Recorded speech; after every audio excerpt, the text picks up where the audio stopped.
Sebagian merasa ya dunia ini nggak adil karena ada yang ngeplay sampai ya ratusan eh, ke berbagai lowongan posisi di perusahaan ya. Tapi ada juga yang tidak mengapply sama sekali pun ternyata dia diberikan ya itu tawaran kerja, bahkan ada opportunity untuk project dan macam-macam ya. Saya bisa ngomong gini, saya nggak ngomong doang, saya udah ngalamin ya kan. Saya dapat banyak kerjaan ya itu nggak ngeplay ya. Saya ngajar di berbagai university ya. Terus pertanyaan, kok bisa nih ya kan, apa tiba-tiba datang gitu aja? Enggak datang gitu doang ya kan. Pertanyaannya, siapa yang tahan ya untuk belajar terus menerus ya, mengembangkan kompetensi dirinya?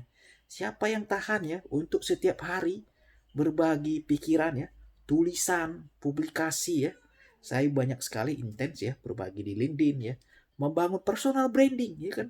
Kalau orang di mana-mana ngomongin personal branding, itu ya di balik itu ada konsistensi ya, ada vision ya kan. Kita kontennya mau ke arah mana, gimana cara kita nge-branding diri kita sehingga itu otentik, beda sama orang lain dan pas ya dengan trend market. Itu membutuhkan riset, di situ ada vision seseorang ya, dan di situ membutuhkan ya intellectual stimulation, bagaimana dia bisa menginspire community ya, bisa menginspire ya itu other leaders ya. Nah, itu bagian dari leadership. Dan dia juga memiliki kemampuan untuk menginfluence ya, social influence ya. Jadi itu yang terjadi di balik ya kan, kenapa kok dia nggak ngeplay tapi tawarannya banyak ya kan. Saya alhamdulillah termasuk yang mendapat itu. Sampai hari ini saya dapat berbagai tawaran ya, baik itu sebagai direksi ya, saya jadi direksi di beberapa perusahaan, kemudian jadi tenaga ahli ya kan, kemudian menjadi lecturer ya di berbagai universitas di Indonesia, termasuk yang ada di UK ya. Jadi saya sekarang lagi liburan, kita lagi di Highland, Glencoe Island di Scotland, dan termasuk paling banyak dapat dari project ya. Jadi determinasi ya, vision, determinasi, konsistensi, that's the factors ya behind ya, ya everything ya. Karena tuh kalau kita lihat tuh hanya dari sisi the tip of iceberg, hanya di permukaan doang ya kan, kita bisa misconception ya. Sama kali kalau kita hanya ngelihat pohon ya, itu hanya dari daunnya doang ya kan, itu kita bisa misconception. Tapi kita bisa melihat daun yang bagus, buah yang bagus itu berasal dari ya akar fondasi yang kuat. Nah, jadi that means kita boleh ya kan untuk meningkatkan estetik ya dari CV. Oke, go ahead ya. Let's do it. Oke, itu bagus banget ya kan. Kemudian dari sisi communication skill kita, oke, itu bagus banget, bagus banget. Tapi jangan lupa ya kan, itu ada the roots ya, behind the tree. Nah, itu kita harus bangun fondasinya. Dan kalau kita belah lagi di dalam, itu ada personal values. Ya, values orangnya. Dan itu menyangkut vision.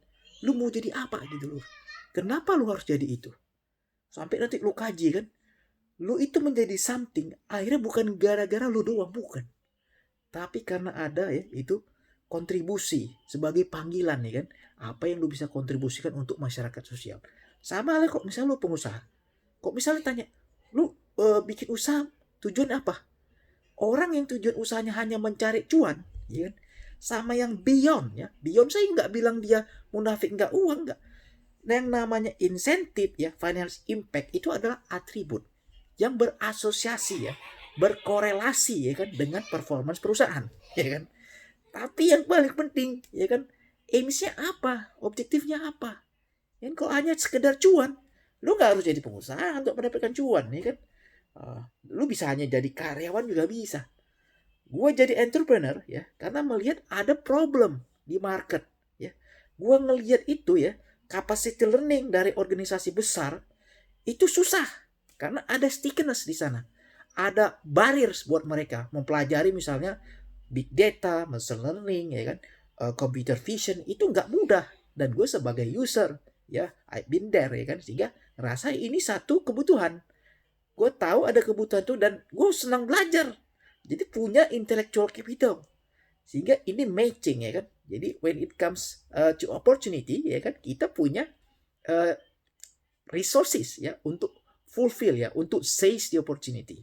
sehingga ini akan menjadi satu impact ya. Dan ini bagian dari vision. Kenapa sih lu ngejalanin perusahaan? Oke, semoga bermanfaat. Assalamualaikum warahmatullahi wabarakatuh.